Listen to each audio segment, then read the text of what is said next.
Hello students. तो last class में हमने चैप्टर 7 एक्सरसाइज 7.1 से रिलेटेड जितने भी कॉन्सेप्ट्स हैं, जितने भी फॉर्मूलेज हैं, उनके बारे में हमने डिस्कस किया था। और आज की क्लास में हम क्वेश्चन नंबर 1 से स्टार्ट करेंगे एक्सरसाइज 7.1। ठीक है, तो चलो स्टार्ट करते हैं क्वेश्चन नंबर 1। और क्वेश्चन नंबर 1 में आपसे बोला है फाइंड द एंटी डेरिवेटिव। देखो, एंटी डेरिवेटिव का मतलब क्या होता है? इंटीग्रल। ठीक है, find the integral of the following function by the method of inspection. देखो, समझते हैं कि मेथड ऑफ इंस्पेक्शन किसे कहते हैं। क्वेश्चन नंबर 1 से स्टार्ट करते हैं। हमें इंटीग्रेशन फाइंड करना है sin 2x का। ठीक है, sin 2x का हमें इंटीग्रेशन फाइंड करना है। तो इंटीग्रेशन बाय इंस्पेक्शन से ये हमें फाइंड करना है। अब देखो, इंटीग्रेशन बाय इंस्पेक्शन से फाइंड करने के लिए आपको, देखो, आप जानते हो कि इंटीग्रल को आप एंटी डेरिवेटिव भी कहते हो। ये जो इंटीग्रल होता है ये एंटी फंक्शन होता है किसका? डिफरेंशिएशन का। तो डिफरेंशिएशन का ये एंटी फंक्शन होता है, मतलब अपोजिट फंक्शन होता है। तो अगर आपको sin 2x का इंटीग्रेशन निकालना है, तो अगर आप डिफरेंशिएशन से रिवर्स प्रोसेस में चलें, मतलब आप जानते हैं कि किसी भी फंक्शन का अगर आप डिफरेंशिएशन करोगे तो आपको क्या मिलेगा? f डैश x मिलेगा। डिफरेंशिएशन करोगे तो, और वापस से उसको क्या कर दोगे? इंटीग्रेट कर दोगे, तो फिर से आपको क्या मिल जाएगा?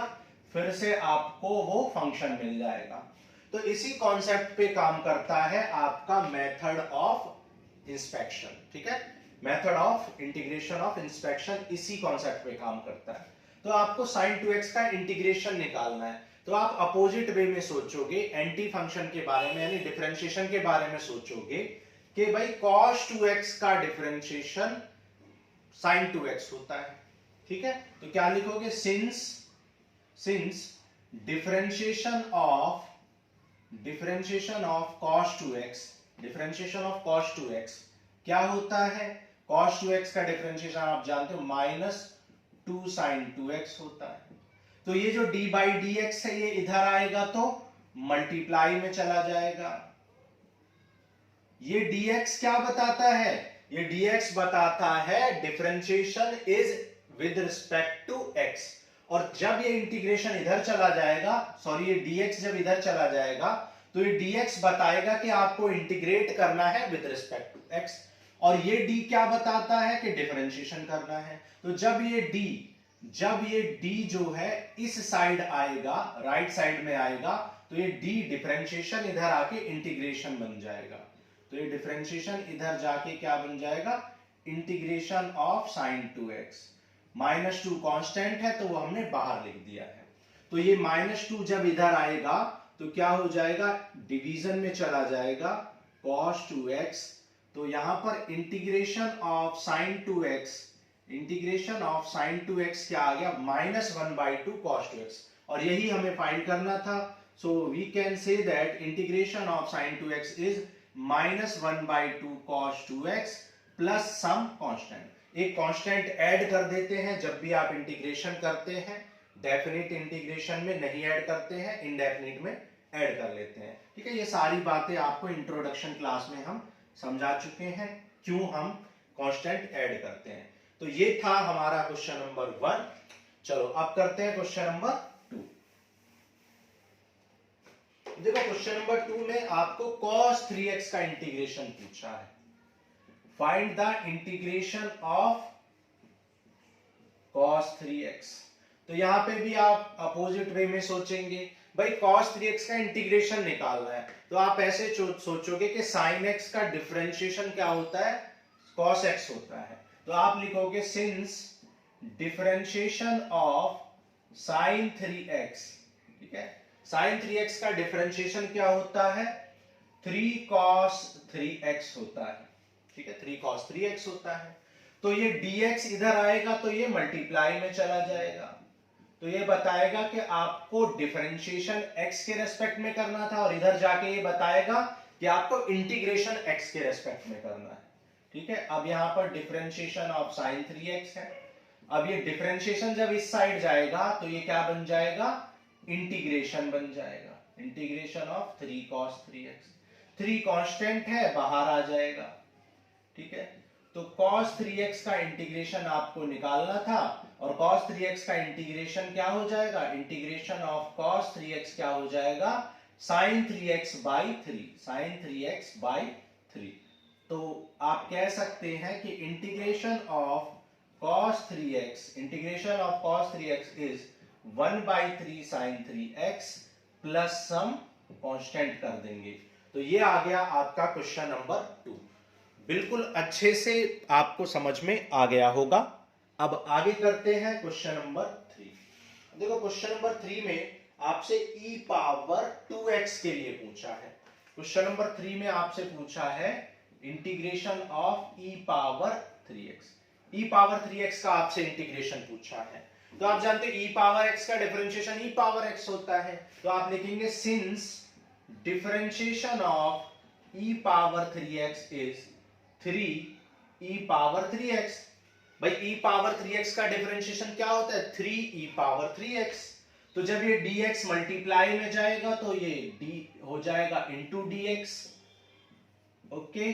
और जब ये डिफरेंशिएशन इधर जाएगा तो ये इंटीग्रेशन में बन जाएगा, इंटीग्रेशन में चेंज हो जाएगा। अब इस 3 को डिवाइड में ले आओ, तो e power 3x upon 3 plus some constant कर देंगे। तो e पावर 3x का integration of e power 3x क्या आ जाएगा, 1/3 e power 3x plus some constant. तो ये आ जाएगा आपका क्वेश्चन नंबर 3 का आंसर। क्लियर है, बिल्कुल अच्छे से समझ में आ गया। आपको क्या करना है, जिस भी फंक्शन को इंटीग्रेट करना है आप उसके अपोजिट फंक्शन का डिफरेंशिएशन लेके चलेंगे, क्योंकि डिफरेंशिएशन जब इधर आएगा तो इंटीग्रेशन बन जाएगा और आपको cos 3x का इंटीग्रेशन मिल जाएगा। क्लियर, तो ये था क्वेश्चन नंबर 3। चलो इरेज कर दें, स्क्रीनशॉट ले सकते हो आप। आगे बढ़ते हैं, क्वेश्चन नंबर 4 करते हैं। ठीक है, लेक्चर्स थोड़े से लंबे होंगे क्योंकि हम बहुत स्लोली आपको समझा रहे हैं, इजीली वे में, इजी वे में, और बहुत स्लो आपको सारे क्वेश्चन कराएंगे। आगे करते हैं question number 4।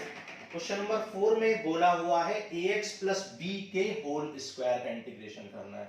Find the integration of ax plus b whole square. ठीक है, यहां भी मेथड ऑफ इंस्पेक्शन यूज करना है। क्वेश्चन नंबर 1 to 5 में मेथड ऑफ इंस्पेक्शन यूज करना है।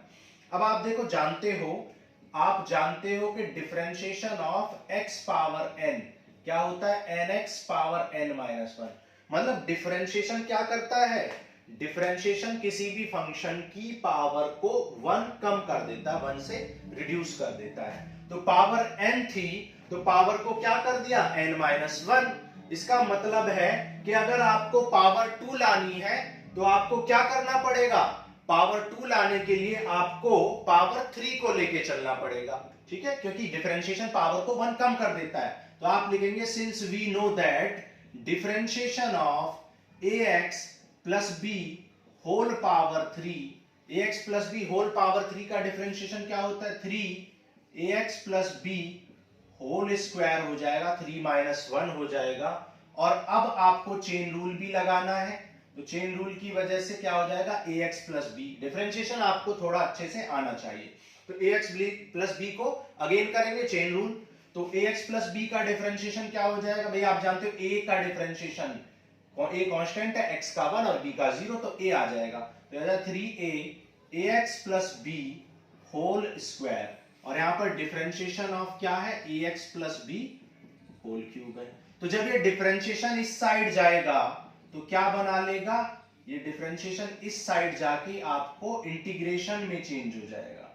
ठीक है, तो ax plus b whole cube equal to आ जाएगा 3a इंटीग्रेशन ऑफ दिस। तो ये 3a मल्टीप्लाई में है, इधर जाएगा तो डिवाइड में। तो ax plus b whole cube divide by 3 equal to क्या हो जाएगा, integration of ax plus b whole square.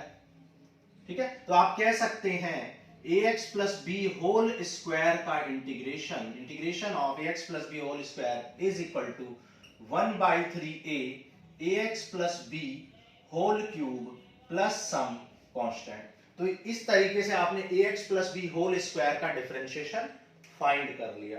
Clear है? तो ये था क्वेश्चन नंबर 4।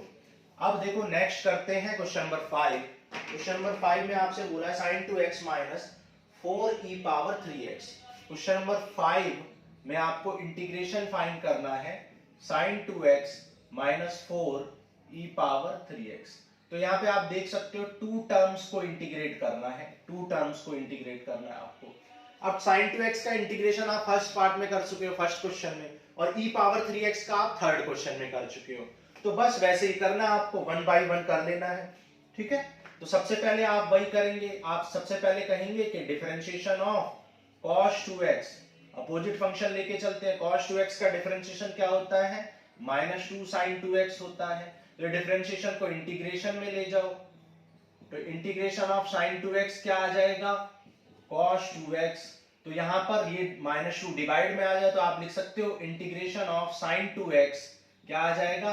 -1/2 cos 2x, ये आ जाएगा। ठीक है, सिमिलरली आप किसका फाइंड कर सकते हो? e पावर 3x का भी फाइंड कर सकते हो। तो e पावर 3x का आप कर लो। e पावर 3x आप जानते हो, since differentiation of e power 3x, e power 3x का डिफरेंशिएशन 3e पावर 3x होता है। तो ये डिफरेंशिएशन इधर जाएगा तो इंटीग्रेशन बन जाएगा,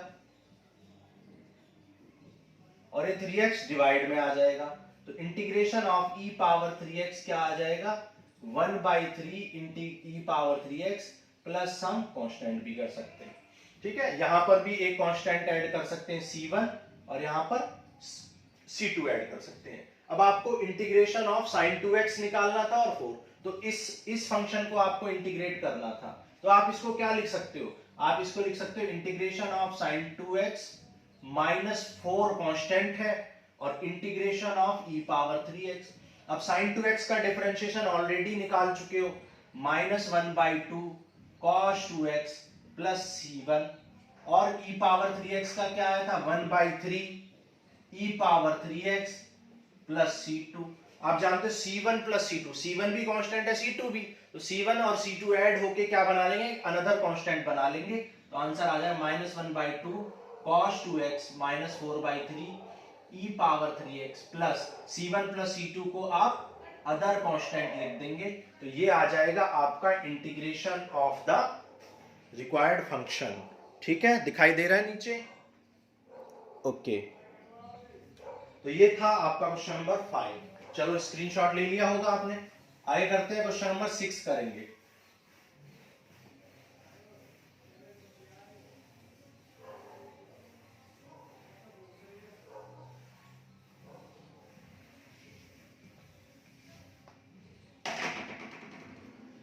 अब देखो, find the integral of the following function.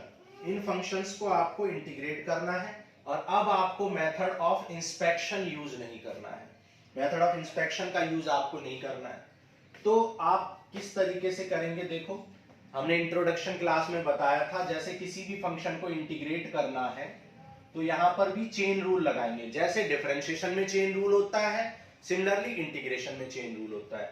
Differentiation में चेन रूल क्या कहता है कि अगर किसी e पावर 3x फंक्शन का करना है तो e पावर 3x का एज इट इज होगा, और इस 3x को इनटू में डिफरेंशिएट करेंगे, इनटू में डिफरेंशिएट करेंगे तो 3e पावर 3x हो जाएगा। लेकिन इंटीग्रेशन में क्या करते हैं? e पावर 3x का क्या होगा? e पावर 3x, और इस 3x को, ठीक है, ऐसे फंक्शन को जिसका डिफरेंशिएशन कांस्टेंट होता है, ऐसे फंक्शन को जिसका डिफरेंशिएशन कांस्टेंट होता है, उसको डिवाइड में अगेन डिफरेंशिएट कर लेते हैं। ठीक है, ऐसे फंक्शन को याद रखना, ऐसे फंक्शन को d/dx करते हैं जिसका डिफरेंशिएशन कांस्टेंट, क्योंकि 3x का डिफरेंशिएशन कांस्टेंट होता है तो ये अपॉन में 3 प्लस c हो जाएगा।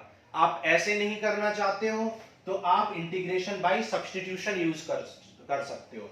ठीक है, तो सब्स्टिट्यूशन में क्या करोगे? e पावर 3x को करना है तो 3x को पहले t लेट कर लोगे, तो डिफरेंशिएशन ऑफ 3x क्या हो जाएगा? 3।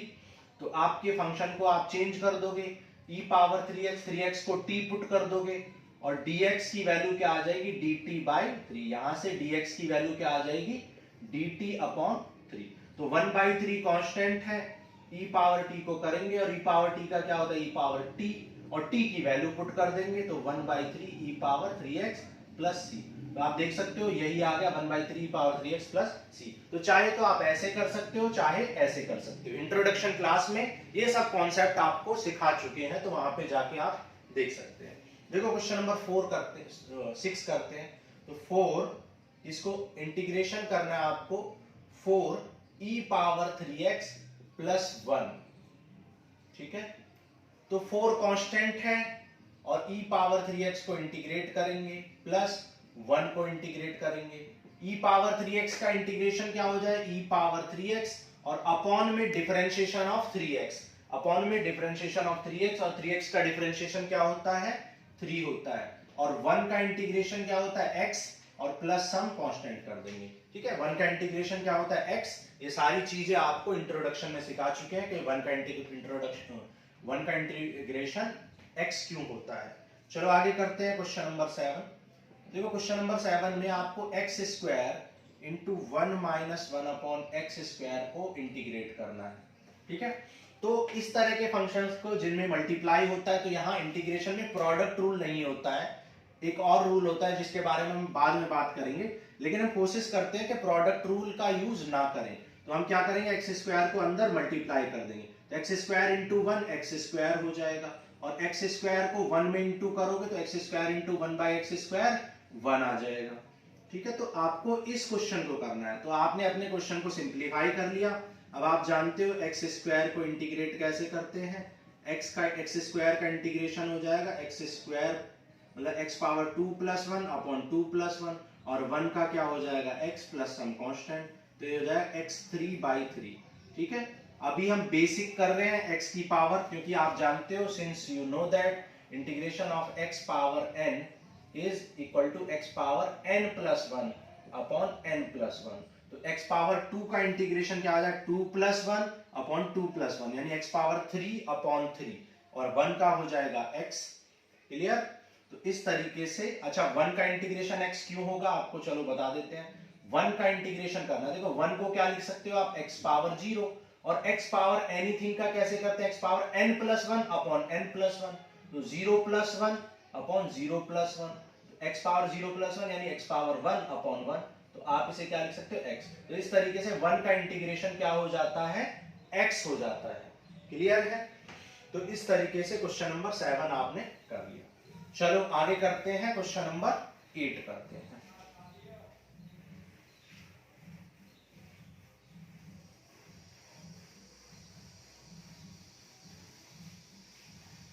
देखो क्वेश्चन नंबर 8 करेंगे।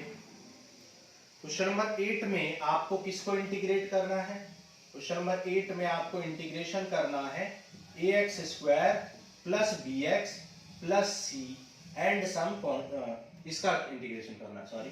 तो आप देख सकते हो a कांस्टेंट है, a को एज इट इज लिख देंगे और x स्क्वायर को इंटीग्रेट करेंगे, b भी कांस्टेंट है, एज इट इज लिखेंगे और x को करेंगे, और c कांस्टेंट है, c को एज इट, अब c के इंटू में 1 होता है किसी भी नंबर के इंटू में, तो c इंटू 1 है ये, तो 1 को इंटीग्रेट करेंगे, ठीक है।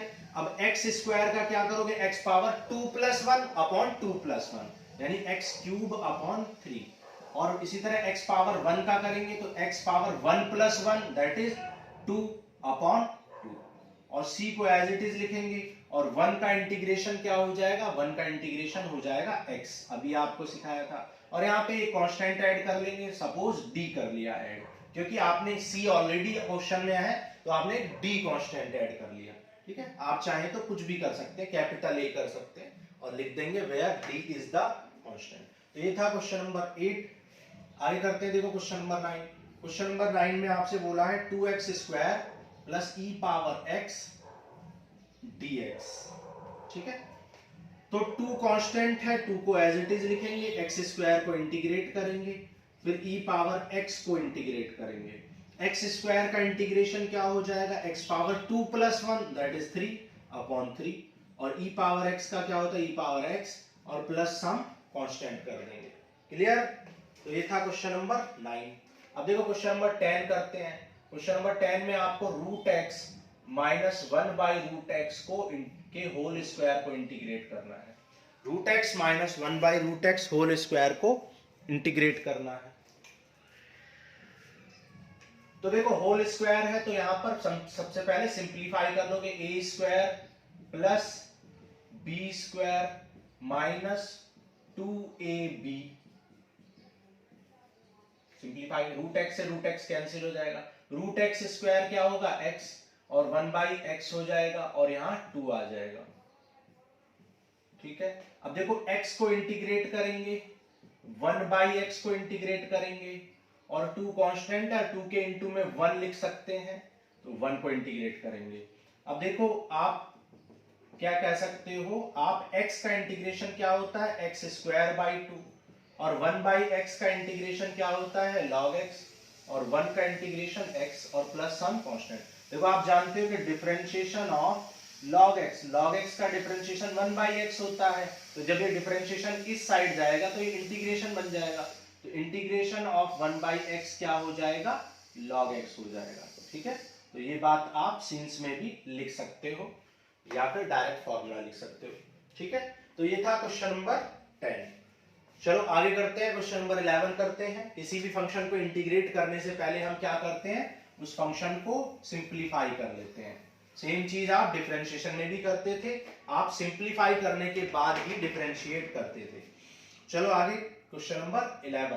क्वेश्चन नंबर 11 में आपसे बोला है x³ plus 5x² minus 4 upon x², इसको आपको इंटीग्रेट करना है। ठीक है, तो सबसे पहले सिंप्लीफाई करोगे, आप क्या लिख सकते हो इसको, x³ upon x² plus 5x² upon x² minus 4 upon x²। अब देखो x² से x³ में कैंसिल हो जाएगा तो क्या बचेगा x² से x² कैंसिल 5 और ये क्या लिख सकते हो 4x पावर -2 लिख सकते हो जब डिनोमिनेटर में जाएगा। अब आप x को इंटीग्रेट करोगे, 5 कांस्टेंट है और 5 के साथ इंटू 1 लिख सकते हो तो 1 को इंटीग्रेट करोगे। ठीक है, 4 कांस्टेंट है, 4 को एज इट इज लिखेंगे और x पावर -2 को इंटीग्रेट करेंगे। अब देखो x को कैसे करोगे, x पावर 1 है तो 1 प्लस 1, ठीक है, तो 1 plus 1 x power 2 upon 1 plus 1 that is 2 plus 1 का इंटीग्रेशन क्या हो जाएगा x और 4, देखो x पावर -2 का कैसे करेंगे, x power -2 plus 1 upon -2 plus 1 और प्लस सम कांस्टेंट कर देंगे।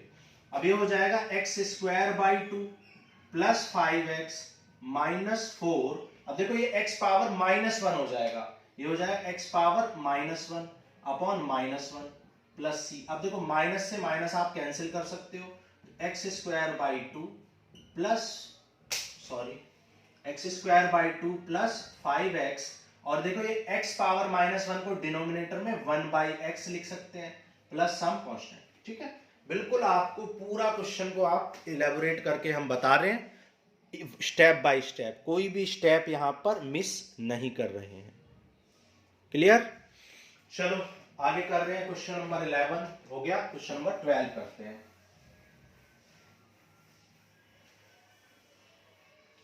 क्वेश्चन नंबर 12 में आपसे पूछा है find the integration of x³ plus 3x plus 4 upon root x। इस फंक्शन को आपको इंटीग्रेट करना है। ओके, अब देखो फिर से इसको सिंप्लीफाई करेंगे जैसे क्वेश्चन 11 को किया था। इसको लिख सकते हैं x³ upon root x plus 3x upon root x plus 4 upon root x। अब देखो ये x रूट x आप जानते हो, you know that root x, आप जानते हो कि रूट x का मतलब क्या होता है, रूट x का मीनिंग होता है x पावर 1/2। तो ऊपर पावर 3 है और नीचे क्या है डिनोमिनेटर में 1/2 है, तो 3 माइनस 1/2, 3 माइनस 1/2 कितना हो जाएगा 5/2। ठीक है, तो x पावर क्या बचेगा 5/2, मतलब 3 में से 0.5 तो 2.5 दैट इज 5/2।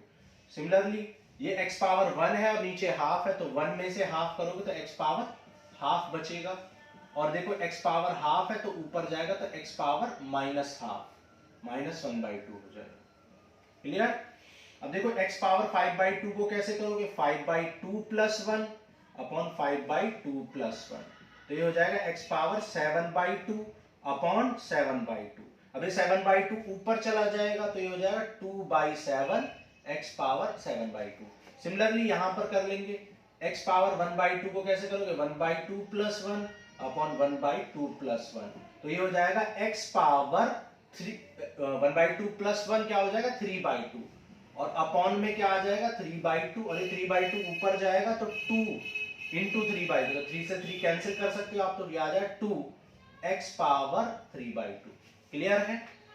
प्लस अब देखो 4x पावर -1/2 प्लस 1 कर लेंगे अपॉन -1/2 प्लस 1, तो ये हो जाएगा 4x पावर -1/2 प्लस 1 क्या होता है 1/2 हो जाएगा, और ये भी 1/2 हो जाएगा, तो ये 2 मल्टीप्लाई में जाएगा तो 8x power 1/2 plus some constant. तो ये हो जाएगा आपका आंसर। तो आपने किस फॉर्मूले का यूज किया है पूरे क्वेश्चन में, integration of x power n का। आप जानते हो integration of x power n क्या होता है, n plus 1, n x power n plus 1 upon n plus 1।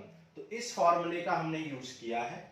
तो आप देख सकते हो x पावर एनीथिंग का कैसे करेंगे, x power anything plus 1 upon anything plus 1, x power anything plus 1 upon, तो इस फॉर्मूले का हमने क्वेश्चन में यूज किया है। अब देखो इस क्वेश्चन को थोड़ा सा और भी सॉल्व कर सकते हैं अगर आप चाहें तो, क्योंकि देखो 7/2 का मतलब क्या 3.5, तो इसको आप ऐसे भी लिख सकते हो 2/7 x पावर 3 और रूट x, क्योंकि x पावर 3 का मतलब क्या पावर 3 या रूट का मतलब क्या पावर हाफ है, तो 3.5 हो गया, दैट इज 7/2। तो इसको भी आप ऐसे लिख सकते हो 2x रूट x मतलब x पावर 1.5, 1.5 मतलब 3/2।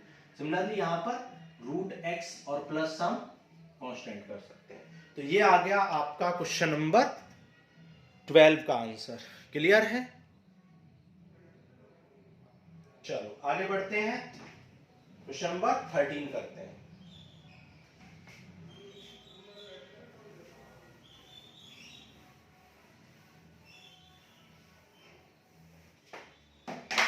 देखो क्वेश्चन नंबर 13 क्या बोल रहा है, इंटीग्रेशन फाइंड करना है x power 3 minus x square plus x minus 1 upon x minus 1। इस फंक्शन को आपको इंटीग्रेट करना है। Question number 13। अब देखो इसको सिंप्लीफाई करते हैं। आप जानते हैं यहाँ एक्स स्क्वायर कॉमन है, क्या बचेगा x माइनस 1, और यहाँ पे 1 कॉमन ले लो तो x minus 1 upon x minus 1।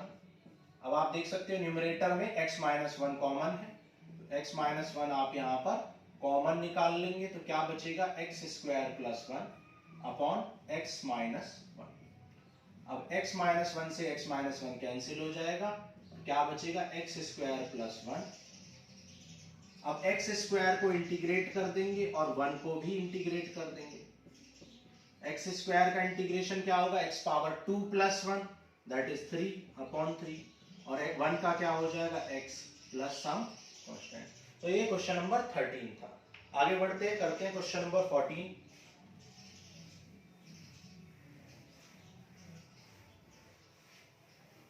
ठीक है, क्वेश्चन नंबर 14 करते हैं। क्वेश्चन नंबर 14 में आपको इंटीग्रेशन करना है 1 माइनस एक्स रूट एक्स को इंटीग्रेट करना है। ओके, अब देखो मल्टीप्लाई कर दो, 1 इंटू रूट एक्स क्या हो जाएगा रूट एक्स और x रूट एक्स। अब रूट एक्स को क्या लिख सकते हो x पावर 1/2, और x रूट एक्स का मतलब क्या है 1.5, यहाँ पे पावर 1 है और यहाँ पे पावर हाफ है, तो x पावर क्या हो जाएगा 3/2 1.5। तो आपको x पावर 1/2 को इंटीग्रेट करना है और माइनस x पावर 3/2 को इंटीग्रेट करना है। x पावर 1/2 को कैसे करोगे, x power 1/2 plus 1 upon 1/2 plus 1, और x पावर 3/2 को 3/2 प्लस 1 अपॉन 3/2 प्लस 1। आप कौन सा फॉर्मूला यूज कर रहे हो, x पावर n को इंटीग्रेट करते हैं तो क्या आता है x power n plus 1 upon n plus 1, और प्लस सम एक कांस्टेंट भी ऐड कर लेते हैं, तो ये हो जाएगा x पावर 1/2, तो ये हो जाएगा 3/2 और अपॉन में भी 3/2, यहाँ हो जाएगा x पावर 5/2 और यहाँ हो जाएगा अपॉन में 5/2। और प्लस कांस्टेंट, और ये 2 मल्टीप्लाई में आ जाए तो 2/3 x power 3/2 minus 2/5 x power 5/2 plus some constant. तो ये आपका आंसर आ गया। अब आप चाहें तो अगेन इसको रूट की फॉर्म में भी लिख सकते हैं। आप इसको क्या लिख सकते हैं, 3/2 का मतलब क्या है 1.5 यानी 1.5। तो 1 को क्या लिखोगे x पावर 1 और हाफ का मतलब क्या रूट x। यहाँ पे देखो 2.5 है, 2.5 का मतलब क्या x power 2 and half plus some. तो ये आ गया आपका क्वेश्चन नंबर 14। ठीक है, बहुत इजी क्वेश्चंस है, लेकिन क्योंकि इंटीग्रेशन की स्टार्टिंग हो रही है और आपको बेसिक सीख रहे हैं आप, तो यहाँ पर हम बहुत स्लोली चलेंगे, बिल्कुल इलेबोरेट करके एक एक स्टेप आपको समझाएंगे। आगे बढ़ते हैं। देखो question number 15, i equal to क्या दे रखा है, root x 3x square plus 2x plus 3। इस क्वेश्चन को आपको इंटीग्रेट करना है। ओके, अब देखते हैं। मल्टीप्लाई करेंगे, क्या आ जाए 3x square into root x plus 2x root x plus 3 root x. सबसे पहले हमने मल्टीप्लाई कर लिया, अब पावर को लिखेंगे। देखो यहाँ x पावर 2 है और यहाँ x पावर 1/2 है। रूट x का मतलब क्या होता है 1/2, तो 2 एंड 1/2 पावर्स ऐड हो जाएंगी, 3 कांस्टेंट है, तो 2 एंड 1/2 कितना, 2.5, दैट इज 5/2, x पावर 5/2। ठीक है, प्लस x पावर 1.5, 1.5 मतलब 3/2, 2 कांस्टेंट है और x पावर 3/2 डिफरेंशिएशन, और ये 3 कांस्टेंट है। रूट x का मतलब क्या, x पावर 1/2। देखो x पावर 5/2 का कैसे करेंगे, x power 5/2 plus 1 upon 5/2 plus 1। x power 3/2 का x power 3/2 plus 1 upon 3/2 plus 1, और x पावर 1/2 का x power 1/2 plus 1 upon 1/2 plus 1, और प्लस सम कांस्टेंट भी कर देंगे। तो देखो ये हो जाएगा x power 5/2 plus 1 that is 7/2, और अपॉन में भी क्या आ जाएगा 7/2। फिर ये हो जाएगा x पावर 3/2 प्लस 1 क्या हो जाएगा 5/2, और अपॉन में भी 5/2। x power 1/2 plus 1 x power 3/2 हो जाएगा, और अपॉन में भी 3/2 प्लस c।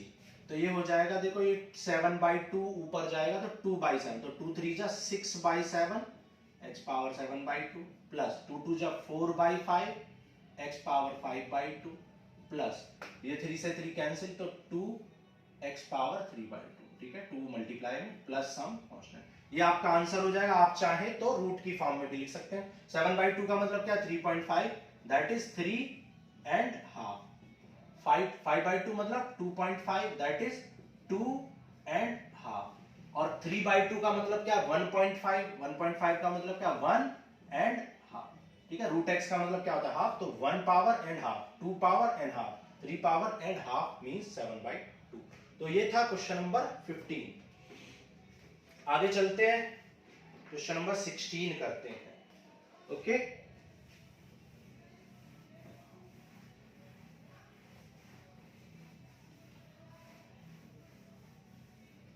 देखो क्वेश्चन नंबर 16, क्वेश्चन नंबर 16 में आपसे बोला है 2x minus 3 cos x plus e power x को आपको इंटीग्रेट करना है।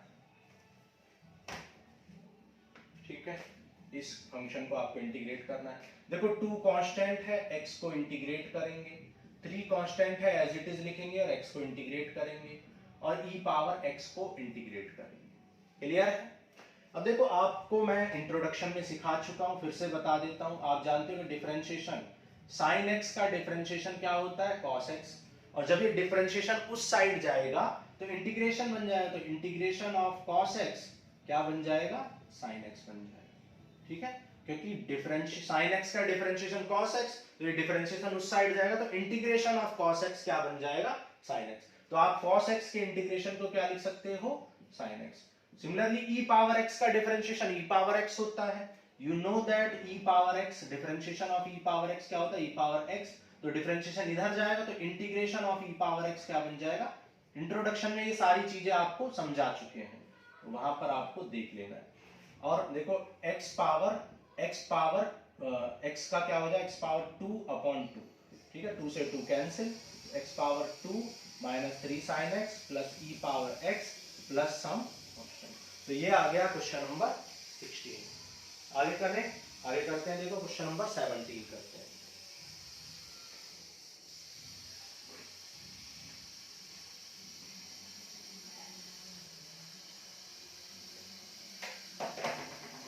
देखो क्वेश्चन नंबर 17,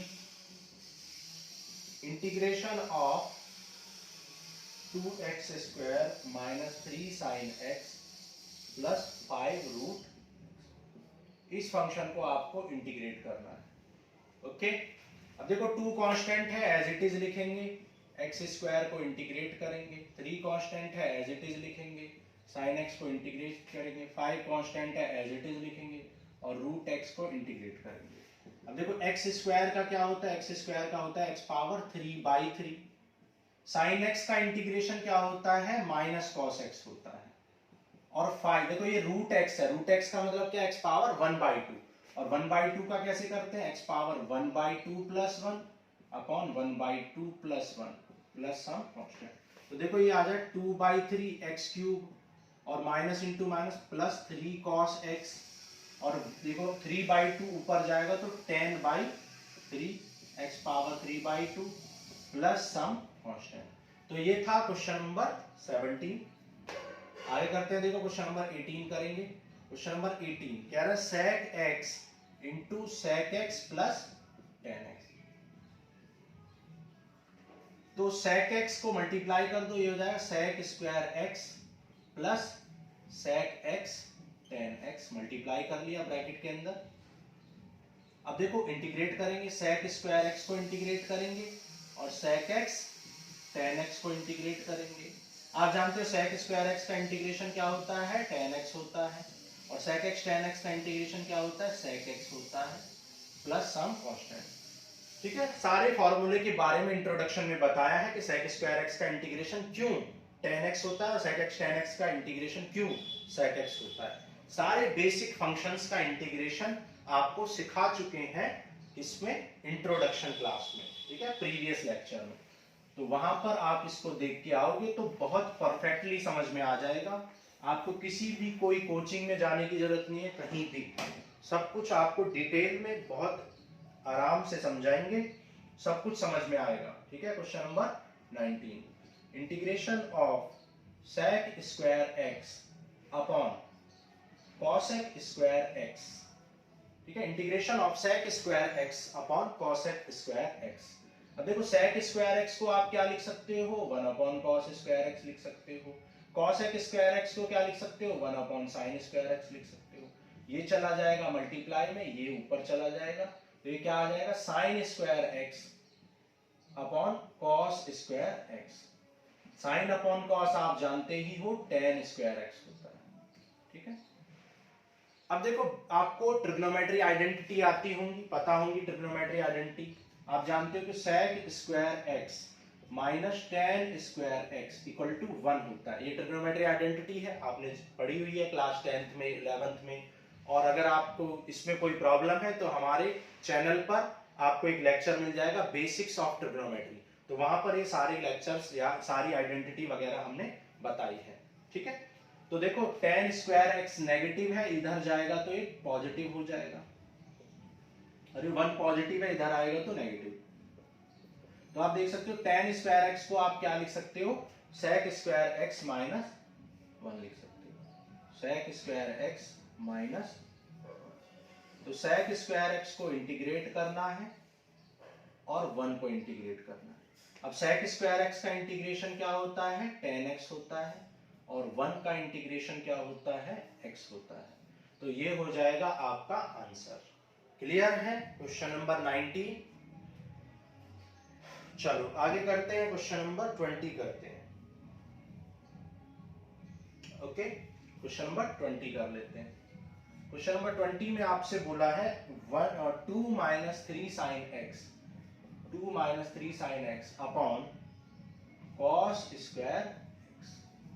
इस फंक्शन को आपको इंटीग्रेट करना है, तो इसको सिंप्लीफाई कर लो। देखो इसको लिख सकते हो 2 अपॉन कॉस स्क्वायर एक्स, और इसको लिख सकते हो 3 अपॉन 3 को कांस्टेंट लिख लो sine x upon cos square x.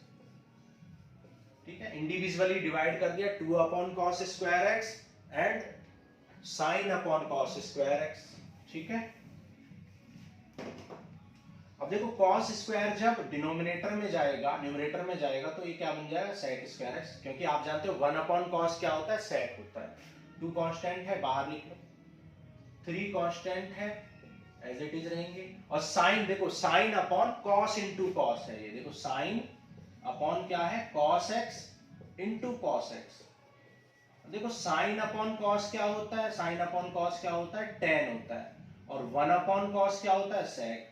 तो इस 1 अपॉन कॉस को क्या लिखेंगे सेक, और इस साइन अपॉन कॉस को क्या लिखेंगे टेन। ओके, तो देखो sec स्क्वायर एक्स का इंटीग्रेशन यहां भी यूज किया, sec स्क्वायर एक्स का क्या होता है tan x होता है इंटीग्रेशन, तो sec स्क्वायर एक्स का इंटीग्रेशन क्या हो जाएगा tan x, और sec x tan x का आपने यूज किया, sec x tan x का इंटीग्रेशन क्या होता है sec x होता है, प्लस सम कांस्टेंट कर देंगे and this will be your answer.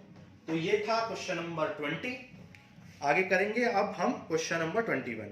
Choose the correct options in exercise 21 and 22। तो क्वेश्चन नंबर 21 एंड 22 में आपको करेक्ट ऑप्शन चूज कर लेना है, एमसीक्यू क्वेश्चंस है। ठीक है,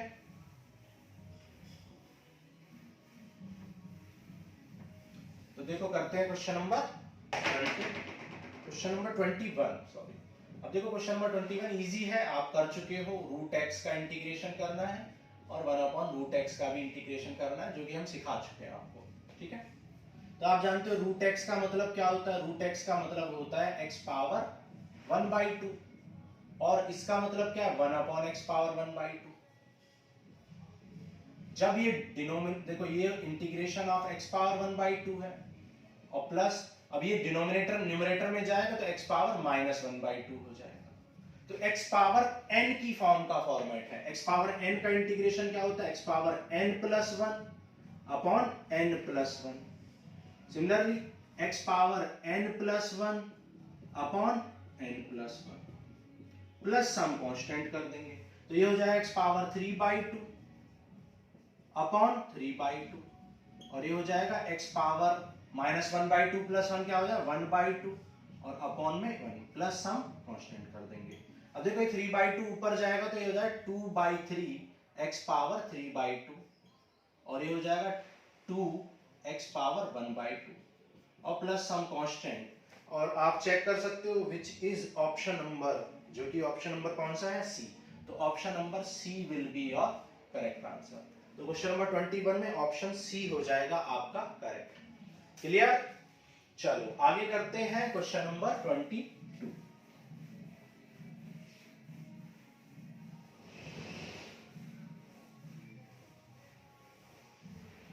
देखो क्वेश्चन नंबर 22 करते हैं। क्वेश्चन नंबर 22 में आपसे बोला है if differentiation of fx, fx का डिफरेंशिएशन 4x³ -3/x पावर 4 है, सच दैट, और आपसे बोला है such that f of 2 equal to 0, f of 2 क्या है 0 है, तो आपसे पूछा है fx इक्वल टू क्या होगा, fx इक्वल टू व्हाट। ठीक है, तो आपको बोला है कि डिफरेंशिएशन d/dx ऑफ fx का डिफरेंशिएशन इतना है, और कह रहा है कि एक कंडीशन गिवन है f2 का मतलब क्या है, f2 का मतलब है कि जब x की जगह पे जब x इक्वल टू 2 पुट करेंगे, जब x इक्वल टू 2 पुट करेंगे तो f वैल्यू किसके इक्वल आ जाएगी 0 के, इसका मतलब ये है। क्लियर, देखो अब देखो ये डिफरेंशिएशन ऑफ fx है, मैंने आपको बताया कि जब डिफरेंशिएशन उस साइड जाता है तो एंटी डेरिवेटिव बन जाता है, ये डेरिवेटिव उधर जाता है तो एंटी डेरिवेटिव बन जाता है, मतलब इंटीग्रेशन बन जाता है। तो ये fx इक्वल टू क्या हो जाएगा इंटीग्रेशन में चला जाएगा, integration of 4x³ -3/x power 4 integration में चला जाएगा। अब इंटीग्रेट कर लो, 4 कांस्टेंट है एज इट इज लिखेंगे, x पावर 3 को करेंगे, 3 कांस्टेंट है एज इट इज लिखेंगे, और 1/x पावर 4 को करेंगे। अब देखो x पावर 3 का कैसे करोगे, x पावर 3+1 अपॉन 3+1, तो ये हो जाएगा 4x पावर 4 अपॉन 4, 4 से 4 कैंसिल कर दोगे तो क्या आ जाएगा x पावर 4। क्लियर। अब देखो 3 माइनस 3 है, x पावर 4 को ऊपर ले जाओगे तो x पावर क्या आ जाएगा -4, और x पावर -4 का कैसे करोगे, x power -4 plus 1 upon -4 plus 1। अब देखो -4 प्लस 1 क्या होगा -3, तो इस -3 से -3 कैंसिल हो जाएगा तो प्लस बच जाएगा, और x पावर क्या बचेगा यहाँ पे -3, जिसे क्या लिख सकते हो 1 अपॉन x पावर 3, और इंटीग्रेशन करने के बाद क्या करते हो आप एक कांस्टेंट ऐड कर देते हो। fx की वैल्यू आपको निकालनी थी तो fx की वैल्यू आपकी आ गई, लेकिन यहाँ पर fx की वैल्यू जो आई है उसमें एक कांस्टेंट c है, जबकि ऑप्शंस में कांस्टेंट c नहीं है, c की वैल्यू निकाली गई है। तो वैल्यू कैसे निकालोगे, आपको एक कंडीशन गिवन है कि जब x इक्वल टू 2 है तो फंक्शन की वैल्यू 0 है, तो आप पुट कर दो, पुट करो व्हेन x इक्वल टू 2, जब x इक्वल टू 2 पुट करोगे तो ये क्या आ जाए f2 equal to 2 power 4 plus 1/2 power 3 plus C. ठीक है, f2 की वैल्यू आपको गिवन है, f2 की वैल्यू 0 गिवन है। ठीक है, दिखाई दे रहा है, f2 की वैल्यू 0 गिवन है, और 0 इक्वल टू क्या है 2 पावर 4 कितना हो जाएगा 16 प्लस 1/8 प्लस सी। तो c की वैल्यू अगर यहां से सॉल्व करोगे तो ये हो जाएगा 129, c की वैल्यू हो जाएगी -129 अपॉन 8। तो c की वैल्यू आपकी आ गई, दिखाई दे रहा है, c की वैल्यू आ गई आपकी -129 अपॉन 8, और c की वैल्यू को आप यहां पर पुट कर दो तो आपको fx की वैल्यू क्या मिल जाएगी, fx equal to x power 4 plus 1/x power 3, और माइनस c की वैल्यू हो जाएगी 129 अपॉन 8। तो ये आ जाएगा आपका fx की वैल्यू, और देख लेते हैं ये कौन सा ऑप्शन है। दिस इज ऑप्शन नंबर, ये है आपका ऑप्शन नंबर ए। ठीक है, ये ऑप्शन नंबर ए है, तो आपका ऑप्शन ए करेक्ट हो जाएगा, option A will be your correct answer. Clear. तो ये हो गए आपके क्वेश्चन नंबर 22 तक। So this ends with your question number 22 and आपकी एक्सरसाइज खत्म होती है। तो एक्सरसाइज 7.1 आपको, आप देख सकते हो कितने स्लो वे में आपको समझाया है, बिल्कुल एलैबोरेट करके, एक भी स्टेप को मिस नहीं किया है। ठीक है, इसी तरीके से हम फर्दर एक्सरसाइजेस को भी सॉल्व करेंगे। हर एक्सरसाइज से पहले एक इंट्रोडक्शन क्लास लेंगे, जिसमें 7 मतलब नेक्स्ट एक्सरसाइज से रिलेटेड जितने भी क्वेश्चन होंगे, जितने भी कॉन्सेप्ट्स होंगे, फॉर्मूले होंगे, सबको डिस्कस करेंगे, फिर नेक्स्ट क्लास में उस एक्सरसाइज को सॉल्व करेंगे। तो ये हमारा प्रोसीजर होने वाला है। ठीक है, तो आज के लिए इतना ही। Thank you.